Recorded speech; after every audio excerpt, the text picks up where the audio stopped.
Welcome to the Album Nerds Podcast with your hosts, Andy, Don, and Dude. Turn the lights down. It's time to get romantic. This is the Album Nerds Podcast. I'm Dude. I got Andy and Don with me. Gentlemen, you ready to look deep into each other's eyes and talk about some romantic music? Is it just me, or did you just dim the lights in your studio and light a candle, dude? Yes. I'm a little flushed over here.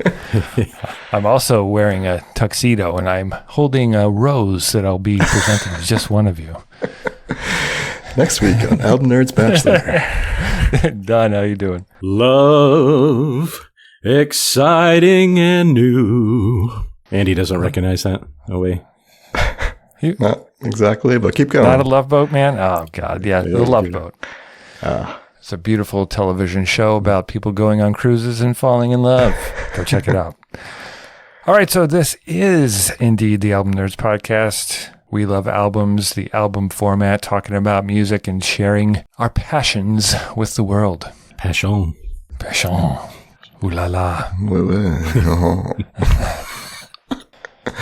Okay, so we have a great show for you today. We are embarking upon a new adventure in a romance series for the next 4 episodes, discussing different types of love and romance and relationships within the context of albums. And today we're talking about Sensual Serenades. So we'll be going through 3 albums that we picked that exhibit that. Then we'll be doing some shout outs to some album related items that we're digging outside of the romance world. And then we're going to spin the wheel of musical discovery to find out what romantic adventures we're going to have sonically on the next episode. But this week it's all about those sensual serenades. That's what I'm talking about! For centuries, people have chosen music to provide a soundtrack to their romantic rendezvous. The oldest known love song is called the Love Song of Shu Sin, which was discovered in the library of Ashurbanipal in Mesopotamia. Yeah. Okay. Sure. And it was about both romantic and erotic love. Every genre has examples of music that attempts to capture sensuous vibes.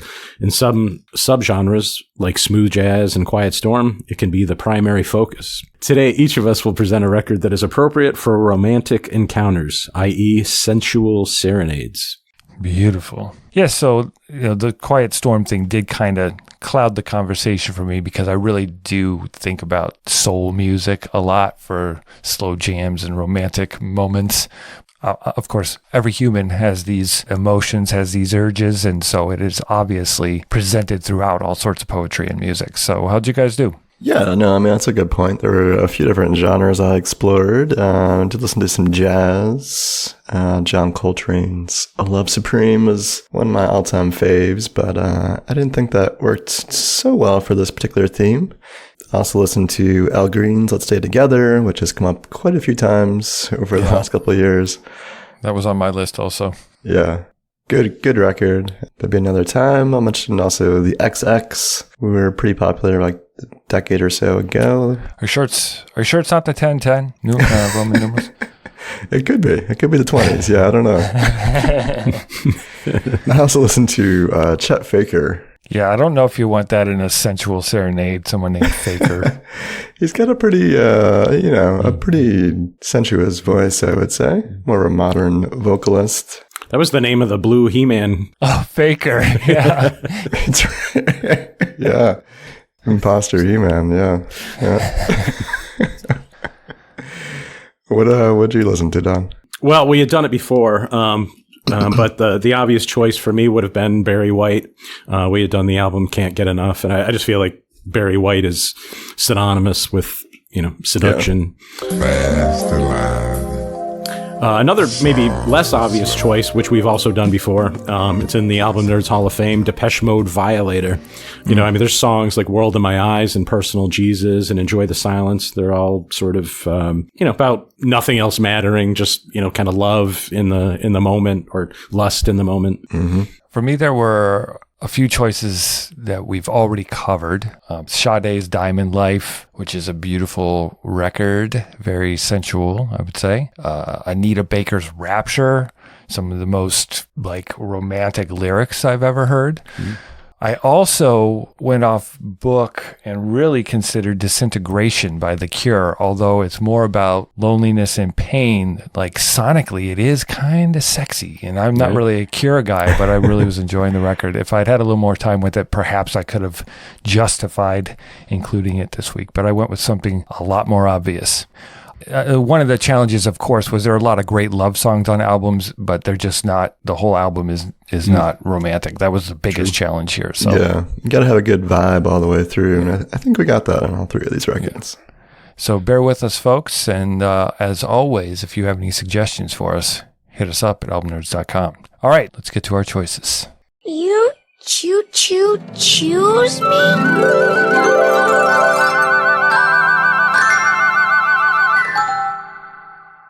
And that's why we like to make it strange sometimes. We like to make the beauty dirty. And so we use some dark sounds and some trashy electronic approach of the music.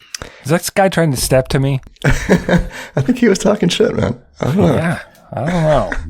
A little aggressive. That was Nicholas Godin of the electronic pop duo Air. We are going to be talking about their 1998 album Moon Safari. This is the debut album for the group from Versailles, France. Versailles. Or Versailles. I add. Pardon my French, but you're an asshole.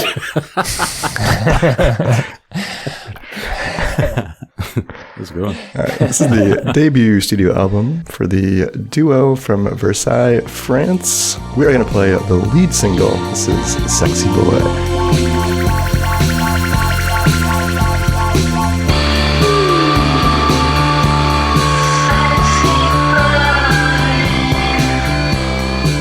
I mean, Andy, the ego on you to pick a song that was obviously written about you. It's kind of messed up. Yeah, it's pretty much the Andy theme song right there, yeah. So that song kind of rose to popularity. It was featured in the 10 Things I Hate About You soundtrack. You guys remember that rom-com? Yes, I watched it fairly recently on purpose. Intentionally. Yeah, pretty good movie. So the group consists of two guys, Nicholas Godin and Jean Bonnet Dunkel. I feel like it's Benoit. I think it's Benoit. Jean Benoit Dunkel. Jean Benoit. Okay, guys, Jesus. So my clickbait headline for this record is Band Air debut new sexy G-string spacesuits. I don't think that would effectively protect them in space, but you never know. It's more of a fashion statement than anything. Yeah, so this record has a very spacey, dreamy quality to the majority of it, I would say. There's some experimental aspects to it, but there's also some pop aspects to it. I think they're, the big singles, Sexy Boy and All I Need, both have some pretty strong pop qualities to them. But the rest of the record really does delve into some more experimental, almost sort of jazz-sounding elements to it, which I found pretty interesting. I was surprised how well this held up, over the last couple of decades since this came out. I think like one thing that they do a really good job of is, it's an electronic base to the record, but there's some human analog played instruments as well. There's a fair amount of strings and organ that kind of adds some warmth and humanity to the mix as well. That horn sound, I don't know if that's a synth or if that, because it's very reedy or whatever, kind of breathy sounding. Airy, yeah. Yeah. Well, they are air, after all. That's true. Let's assume woodwinds were included. All right, why don't we play one of those more experimental tracks? This is the closing cut on the album, La Voyage de Penelope. Ooh. Wow, that's pretty good. That was very French. Oh.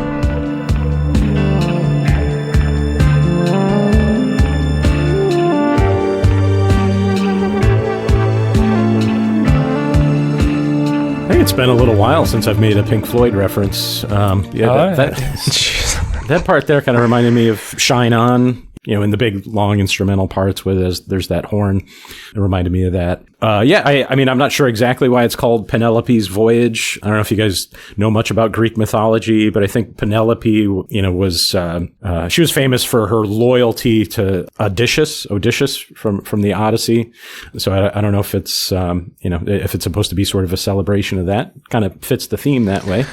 What I saw was it was originally they were working on a mix for Depeche Mode. I don't know for what album, and they were just feeling overworked, so they decided to take a few hours off, and they did this in just a few hours. I don't know if you're serious or not. Are you serious?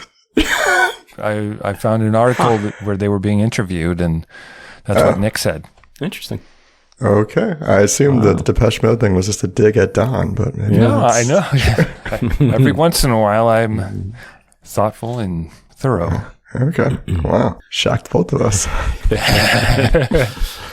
So my clickbait headline is Le duo français fait progresser la synth pop. Wow. So I guess it's a French magazine or something. Okay. That translates to French duo advances synth pop. A lot of the more modern synth pop we've listened to. I mean, it's really just kind of referring back to what was done in the 80s. I feel like we're kind of stuck there, but these guys, I mean, I think they are kind of taking synth pop into a different direction. It's kind of informed by jazz. There's a exploratory vibe to it. All of the songs, kind of take a walk, whereas, synth pop I tend to look at as being, very, very structured and prescribed. These songs feel more like you're like floating through space maybe, or just kind of like drifting aimlessly through a field or something like that. It doesn't feel like it's going anywhere, where I feel like even more traditional jazz, I feel like is more structured than this in some ways. It just feels kind of aimless. But is it sexy, would you guys say? Does it feel... I'd say it's romantic. I'd say that it wouldn't interfere in a romantic evening, but I don't know that it would necessarily add anything to it. Right. No way. That's great. We landed on the moon. I mean, it reminds me a little bit of what Radiohead was doing at the time. Because that's OK Computer and then Kid A. Just that this is much more... I think just easier on the ears. It's mostly beautiful and melodic, whereas Radiohead, at times would throw in some harsh and ugly sounds. Definitely agree. This is pretty smooth around the edges, just kind of unoffensive and enjoyable. But one thing about the record I really did appreciate, the opening cut is the 7-minute sort of exploration. Kind of sets the vibe, I guess, nicely for the rest of the album. Let's play a little bit of that next. This is La Femme d'Argent.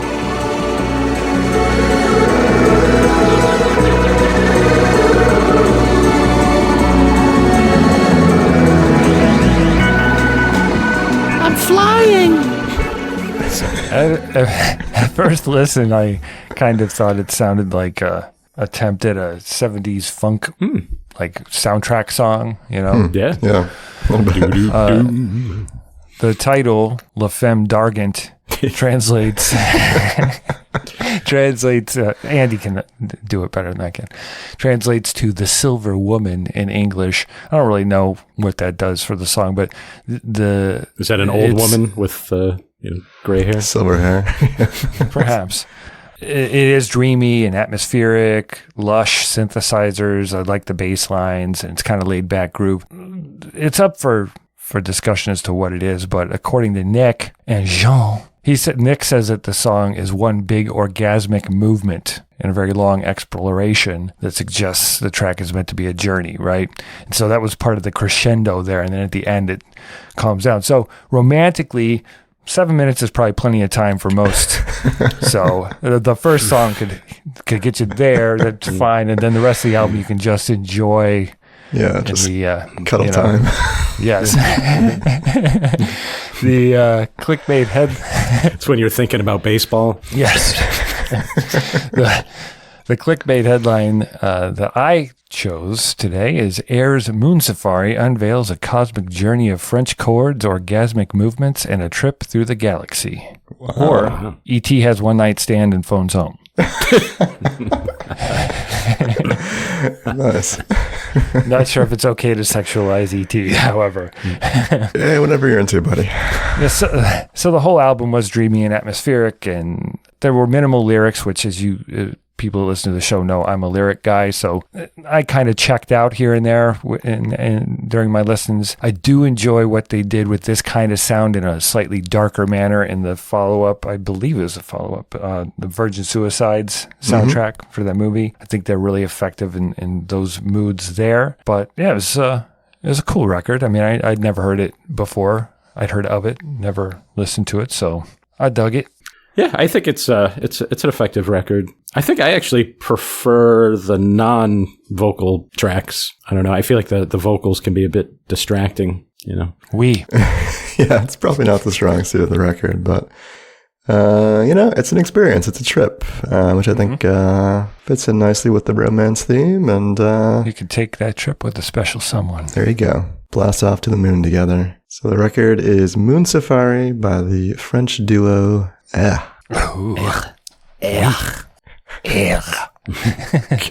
good enough, I'm smart enough, and doggone it, people like me. If you're enjoying the show, and we hope you are, do us a solid and leave a review on Apple Podcasts or your favorite podcast app, Spotify. Maybe we made you laugh or you discovered an album you enjoy. Leaving a review keeps the show going and helps other music fans find us.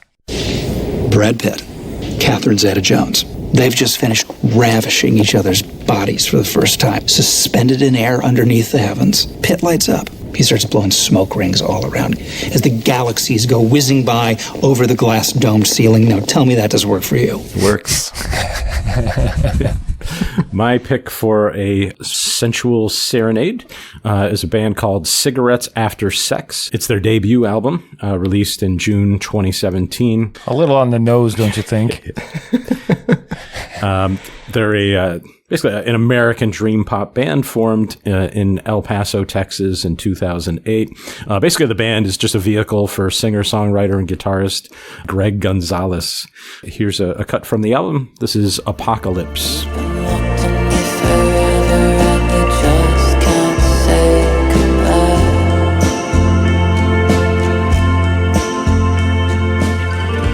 This is how I would imagine someone who's sleepwalking would sound if they recorded an album.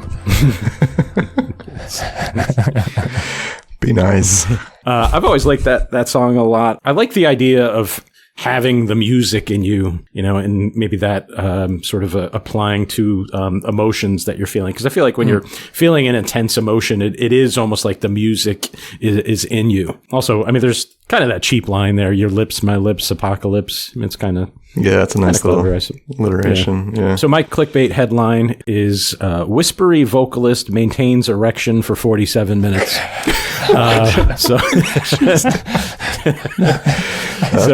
might go to the doctor for that one, I think. Yeah. I know you have to call the company. I saw it on 40-Year-Old Virgin, so just flick it. You just flick it. Take your finger and flick your testicle, and if you do that till it hurts, your erection will... Go watch the movie. I didn't make that up. I mean, this is obviously, at least lyrically, a very sexual record, I think. And I think the musical treatment, that just the super reverb guitar and chorus effect on there, just kind of has sort of a romantic feel to it. I guess it's the intensity that it creates that makes it, I think, appropriate for this theme.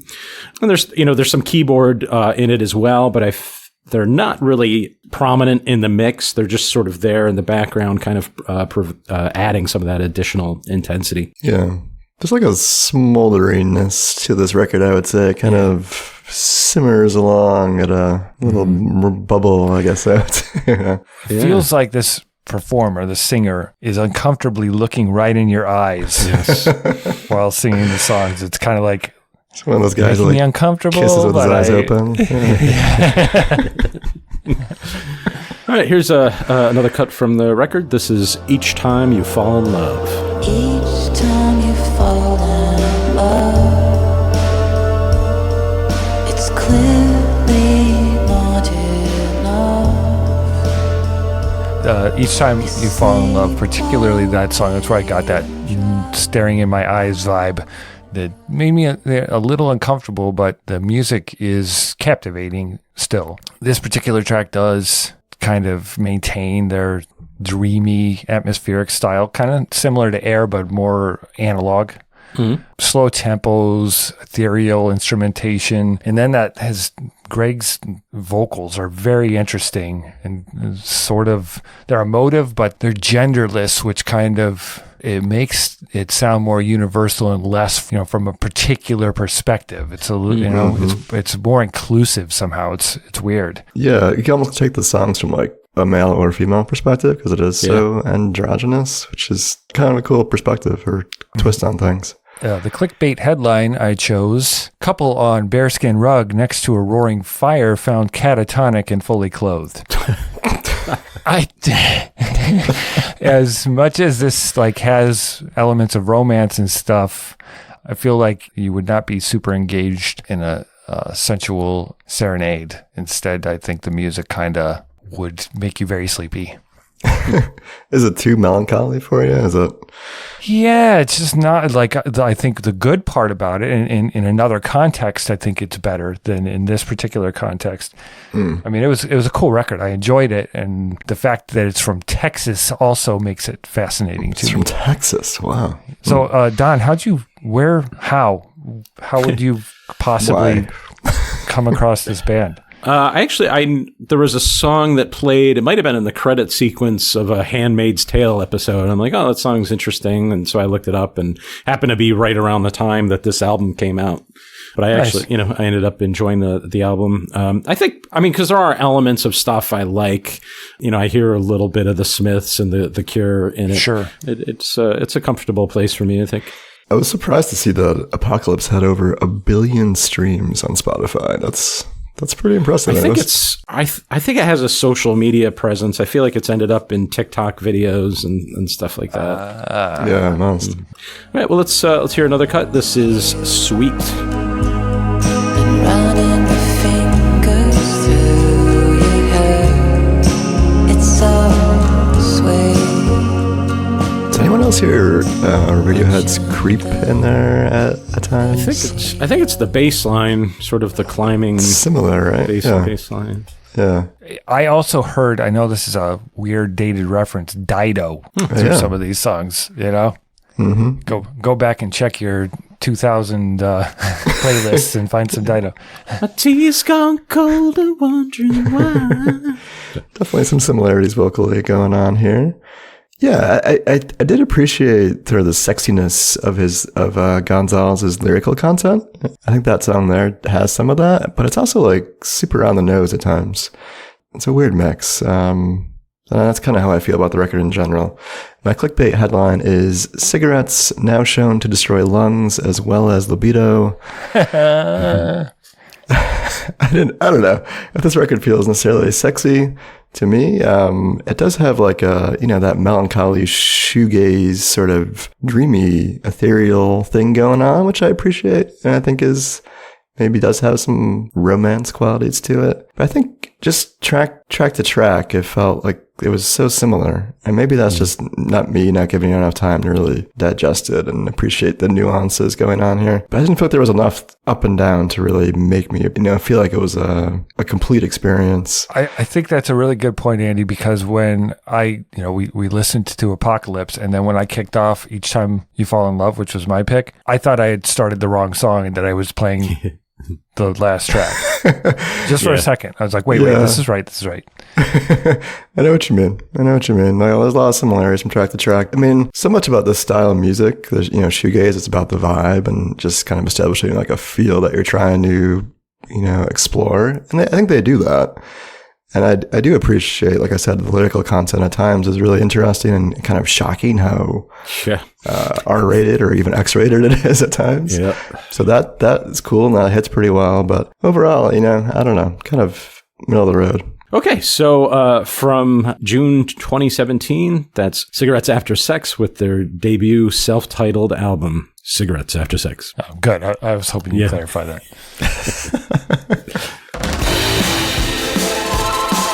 Excuse me. I'd like to ask you a few questions. And now it's time for Deep Questions by Don. Okay, so, we're talking about music that's chosen kind of for a specific occasion, right? For what other occasions do you choose specific music? Well, for myself, I could probably say this, pretty much every moment during the day I'm picking out something to listen to, whether it's an album or a podcast or something to fit what I'm doing. But specific moments, I think about, like when company comes over, try to, set the vibe or set the tone you're going for, I think is an important thing. Yeah. The one I have play some cigarettes after sex. Yeah, exactly. My favorite particular one to do, though, I give the most thought and consideration to is the music to put on for the trick-or-treaters during Halloween. Oh. The background music, they get the little kids coming up to the door, and I want to really set the mood to be as terrifying as possible. I got 30 seconds to scare the shit out of these kids. So worm rot? Yeah, sometimes worm rot. Yeah. No, I appreciate that. That's a beautiful thing. You make up for me because I make sure that there's no way anyone will knock on my door. Oh, you turn the lights off? Keep my own candy, man. Yeah, jeez. You're the Halloween Scrooge. Yeah, if I could, I would totally Grinch Halloween. You're a mean one. That's terrible. I like to give away the candy, but I also give them a little bit of fear on the way out, too. All right, so for me, besides Christmas music, I'd say road trips are a good time. It's tougher, though, when you're an album listener like me. The other passengers are like, yo, do we have to really listen to 9 songs by the same person? Like, Right, yes. totally. But a special one for me is Friday after 3 p.m. The work week is ending. Looking for a little motivation to finish up a project or work on something. So a lot of times I'll put on some Skid Row or some other kind of like really fast moving metal music to get that blood pumping for those last couple of hours. Cause you get a little sleepy at 3 p.m. on a Friday. Yeah, it's perfect time for a little AC/DC. Got to get the headbanging energy going. You don't do Loverboy working for the weekend? Maybe this week. Yeah, like you guys. I guess because we're music lovers, we put a lot of thought into what we choose to listen to.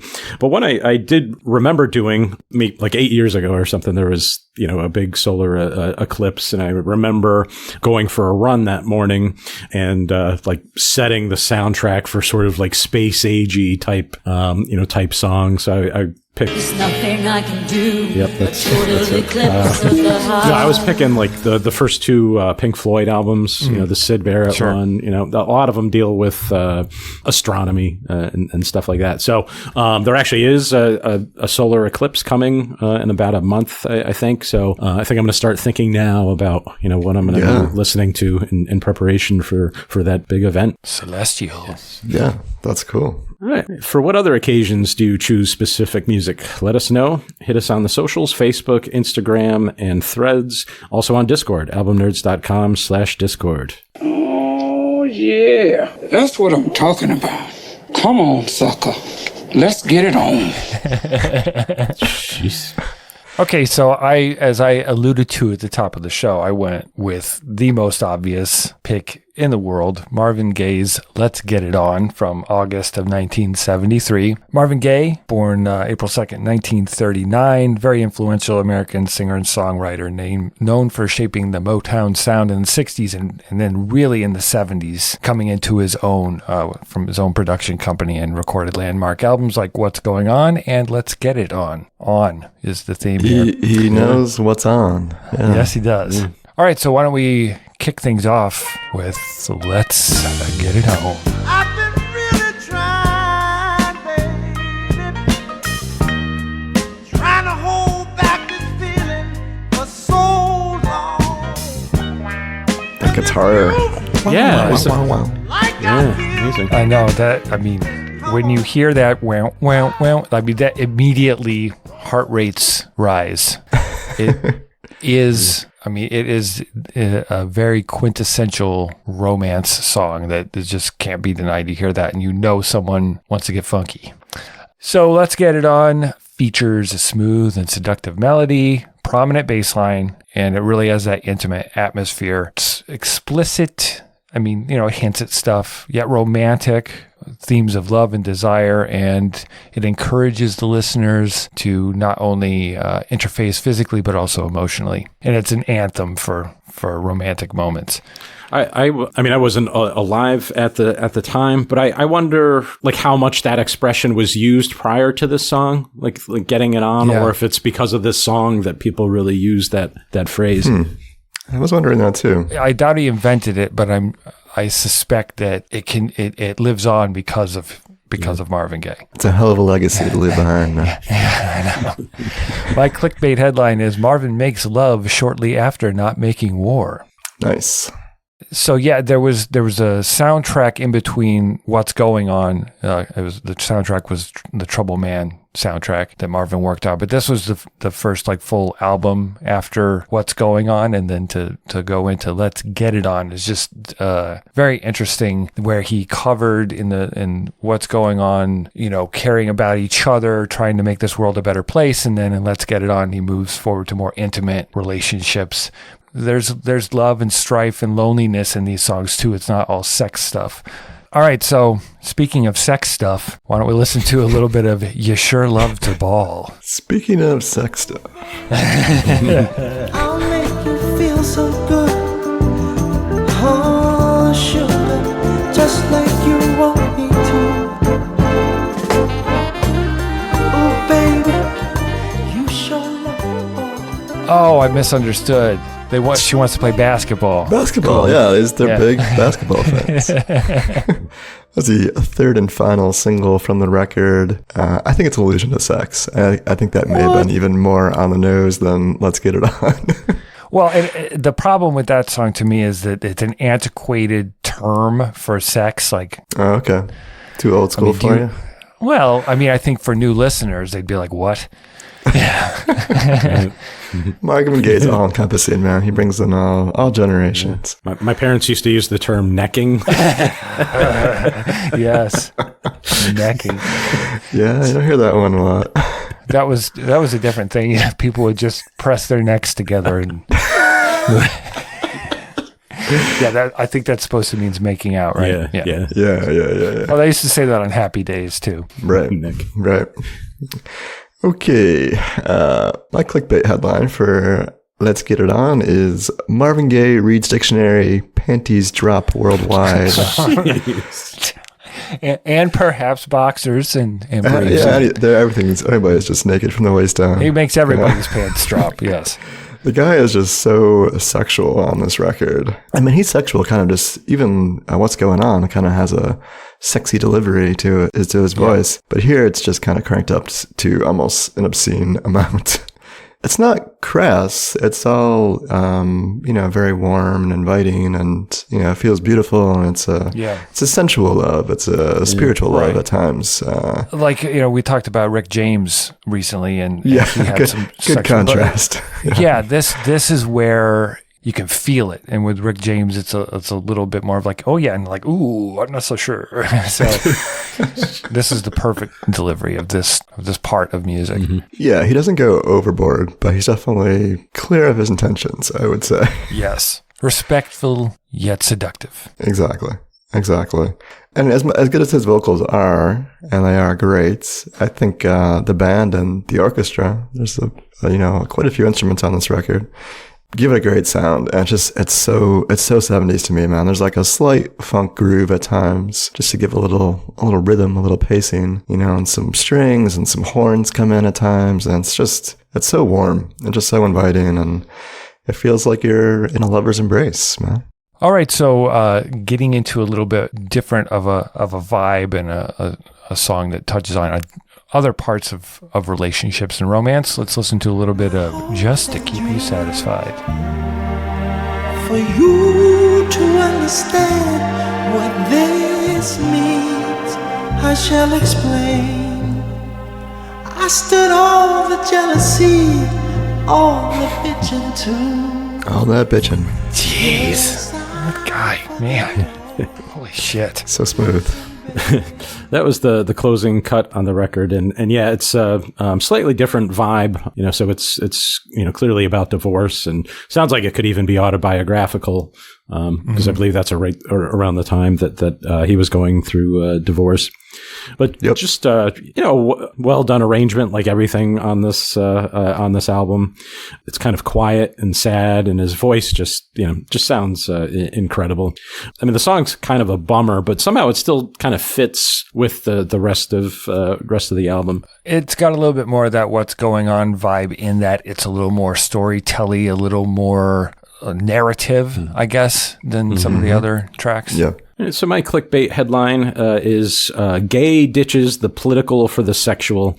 So just like Dude said, I've avoided this record because after hearing what's going on and loving it, and that record being so socially conscious, I'm like, oh, well, do I want to hear Marvin Gaye, sing about getting it on? Yes, you do.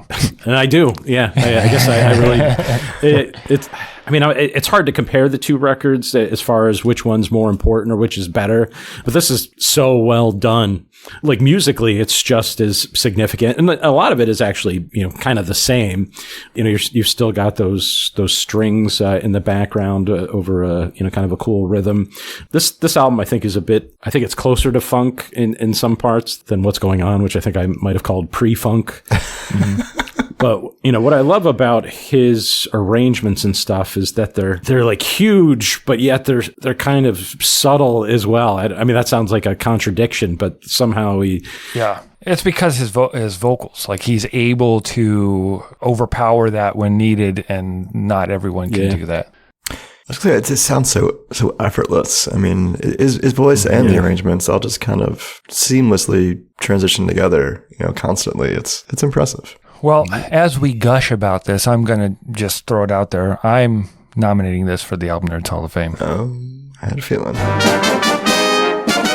It's a romantic masterpiece. I mean, Sensual, Serenades. Come on, man. This is it. This is the one. So obviously, yes for me. I think my biggest critique would be it's almost too on the nose or too focused. Why is it all about sex? But that's what we were looking for.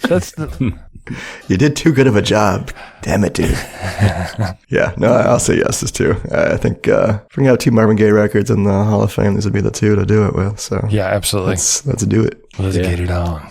I mean, I think this is what we had in mind when we chose this theme. So definitely yes. I tried to find something else, just to keep it mixed up on the show, but I couldn't resist. And I had not dug into this before to this depth, and it did not disappoint. So go check out Marvin Gaye. Let's get it on. Can you dig it? Can you dig it? Can you dig it? Okay, so we've been in a kind of a romantic mood the past week. Outside of that, have you guys been digging? I'm sorry, have you guys been digging anything? Could you be more uncomfortable saying digging? Yes, I will mention a handful of new releases, as I like to do. Longtime punk rock group Sleater-Kinney have a new record out. It's called Little Rope. I've been really enjoying it. I'm always like, oh man, Sleater-Kinney, maybe they're overrated. But every time I listen to their music, I'm always like, these guys are actually pretty decent. They're on that Broken Record podcast a couple of weeks ago. Yeah, check it out. Who killed Kenny? You bastards. Nice. Don't start a riot, girls. All right, another kind of big name release from last week or so was from the group The Smile, their album Wall of Eyes. This is Thom Yorke from Radiohead's project. It sounds pretty interesting. I've gone through it a couple times. Definitely in line with what they were doing previously. That guy's a creep. You could say that. Heyo. I always think of peppermint patties. Peppermint patties. Oh. York peppermint patties. Oh, jeez. That's terrible. Nice. Let the cancellation of Don begin. All right, one more record I want to throw out here. A little out of left field here. A band called Cheek Face and their record called It's Sorted. Cheek Face. This is a really charming little record. It's kind of like in the style of like Weird Al, but it's not covers. It's just kind of like those cheeky songs about funny, odd topics and presented in kind of a... It's comical, but it's also pretty interesting. I was really surprised at how much I enjoyed it. That is not comforting to hear a person that calls himself Cheek Face threatening to invade people's privacy. I'm not sure I feel good about that. Sounds like they might be giants. Yep. You've been digging on, Don? Well, I guess probably because we had done that country storytellers episode, so Tidal, knows I was listening to things like that. So it actually suggested James Talley, who's actually been around a long time, but I wasn't familiar with him. But he has a new album called Bandits, Ballads, and Blues. That actually would have been appropriate for that Sounds show. Good. Yeah, check that out. Shit, man, I'm going to have to get in on that action. I thought you'd like that, yeah. So I also have been checking out a country album. It's by the Josh Abbott Band. It's called Somewhere Down the Road. Just came out this year, last week actually. I've been listening to a little bit of that. I'm familiar with Josh Abbott Band because Josh Abbott was also a member of the Panhandlers, which is like a super group of South Texas artists from different bands and solo artists, and I really love them. Kind of a bit of that indie country vibe, but a little slicker, I would say. But I think I'm enjoying it. We'll see where this takes me. I think it'll take you somewhere down the road, if I had to guess. Oh, well, I think you're right. Down the road a piece. I'm a collector. I love to get the physical media. I picked up a copy of Stone Temple Pilots' 1992 album Core on vinyl recently. It's a red vinyl with black splotches on it. It's just two-sided. It's so it doesn't sound as good as when they compress those songs to make them all fit on one record. It's not as deep sounding as like the CD, which I've had for decades, but it's just great to have it in my collection on vinyl. I'm a big fan of those first two STP records, and it just rocks. Okay, what are you digging? Let us know. Hit us on the socials, Facebook, Instagram, and Threads at Album Nerds. It will be a discovery of extraordinary value. Well, boys and girls, it's about this time in the show when I'm reminded of one of our great American authors, Dr. Seuss. Oh, yes. The Seuss is loose. He was famously quoted saying, "We're all a little weird. Life's a little weird. And when we find someone whose weirdness is compatible with ours, we join up with them and fall in mutual weirdness together." Amen. That's beautiful. We call this weirdness love. With that in mind, let's bring out our friend Wadbot and find out what next in the romance series we'll be discovering together.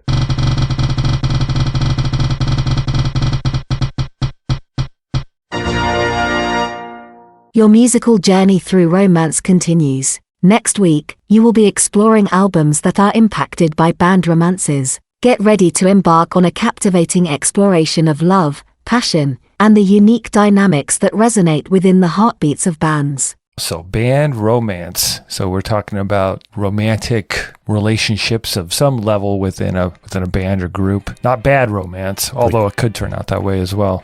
Usually it does. So we'll be looking at albums by bands where there's perhaps some fire behind the recording process. Interesting. Like the Album Nerds. Yes. Yeah, we're all smoldering right now, folks. Hey, well, what are your favorite romantic records? What else are you listening to? Leave a comment on our website or email us at podcast@albumnerds.com. You can also follow us on Facebook, Instagram, and Threads at Album Nerds. Please subscribe, rate, and review on your favorite podcast app. And if you'd like to support the show, you can do so via PayPal at albumnerds.com/support. Thank you once again for joining us on the Album Nerds podcast. We will catch you next time with some in-band romances. Thanks for listening, everybody. See you next week. Love me, say that you love me. No. I like that song. The Cardigans. I preferred the Pullovers. God. Nice.